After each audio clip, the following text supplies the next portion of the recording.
नमस्कार, times of Swaraj में आप सबों का स्वागत है। मैं हूं संतोष सिंह और हमने कल टाइम्स ऑफ स्वराज में खबर दिखाई थी कि राजभवन और के पाठक के बीच जो टकराव की स्थिति उत्पन्न हुई है, उस टकराव की स्थिति को समाप्त करने के लिए बीच का रास्ता सरकार की तरफ से निकाली गई थी और वो रास्ता यही था कि आप तमाम जो एफआईआर दर्ज करने के आदेश किए हैं उसको वापस ले लीजिए।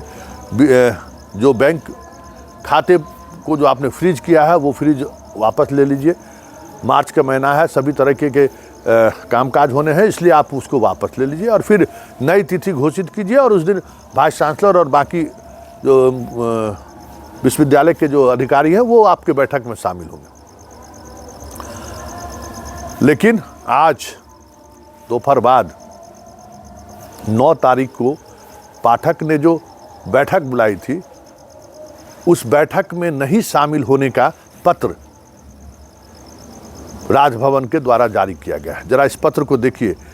कुछ खबरें आई थी जिस खबरों को लेकर हमें कटघरे में खड़ा करने की कोशिश हो रही थी कि नहीं, आप अलग तरीके से ट्विस्ट करके खबर चला रहे थे। जरा देख लीजिए, ये जो मीडिया ने जो खबर चलाई थी ना, आज अखबार में छपी हुई है खबर, ये पत्र देख लीजिए कि कब का ये पत्र है। ये पत्र 7 तारीख आज का पत्र है और इस पत्र के मजमून को देख लीजिए कि क्या लिखा हुआ है कि राजभवन ने इस 9 तारीख को जो बैठक आहूत की गई है उस पर विचार किया और विचारोपरांत ये निर्णय लिया है कि इस बैठक में कोई भी विश्वविद्यालय के अधिकारी शामिल नहीं होंगे। देखिए, ये जो अपडेट है, ये अपडेट है। ये जो बातचीत हुई थी वो और ये पत्र दोनों विरोधाभासी चीज़ है। लेकिन चलिए देखिए आगे आगे होता है क्या। लेकिन इतना तय है कि जिस तरीके से एक अधिकारी के सहारे नीतीश राजभवन को लगातार साध रहा है और राजभवन भी हमें लगता है कि फिर एक बार ऐसे जो कॉकस है, जो कॉकस ये चाहता है कि राजभवन और सरकार के बीच तनाव जारी रहे, वो कॉकस फिर कहीं न कहीं राजभवन को ये समझाने में कामयाब हो गया है कि ये आपके क्षेत्राधिकार पर हस्तक्षेप। वैसे सरकार इससे पहले भी बैठक बुलाती रही है, जब के पाठक नहीं थे तब भी बैठक बुलाते रहे हैं, उस बैठक में लोग शामिल होते रहे हैं।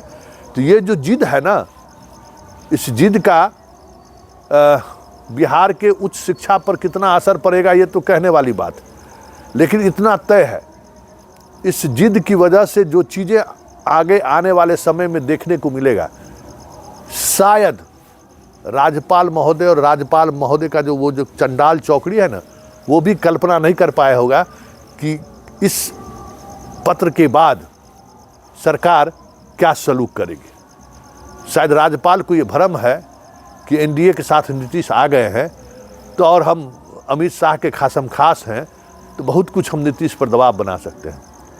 नीतीश की यही कह सकते हैं कि एक काबिलियत कहिए या एक अहंकार कहिए कि अपने इसी राजनीतिक हालात को वो हमेशा बनाए रखना चाहता है।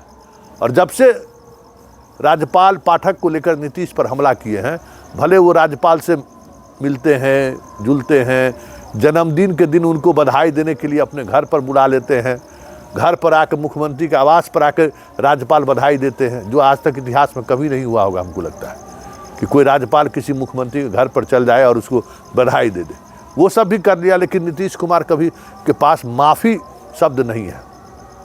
इसलिए जो भी चंडाल चौकड़ी उनको समझा रहा है कि नीतीश से 2-2 हाथ के, देखिए के पाठक तो मोहरा है, उस मोहरे के पीछे नीतीश है, ये साफ तय है।